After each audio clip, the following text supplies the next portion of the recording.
In today's video, I am going to teach you how to insert row in Excel.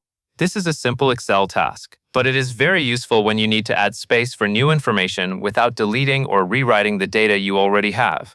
The key thing to remember is that Excel inserts a new row above the row you select, so choosing the correct row first is important.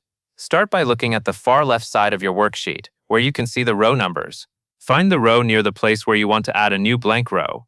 Once you know the correct location, move your cursor over the row number itself, not just a cell inside the row. This matters because clicking the row number selects the entire row and tells Excel exactly where to place the new one.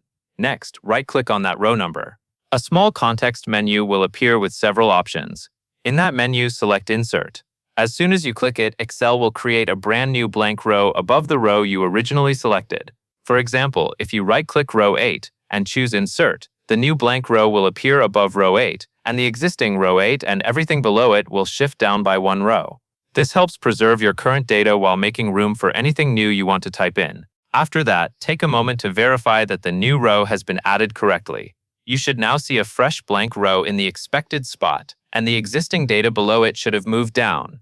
This quick check is helpful, especially if you are working in a larger spreadsheet where it is easy to click the wrong row by accident.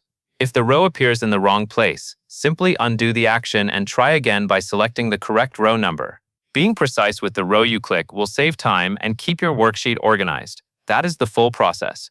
Right-click the row number where you want the new row to appear above. Choose Insert from the menu, and then confirm that the blank row has been added and the data has shifted down properly. Once you get used to it, this becomes one of the fastest ways to adjust the layout of an Excel sheet while keeping everything neat and in order. That covers everything you need to know.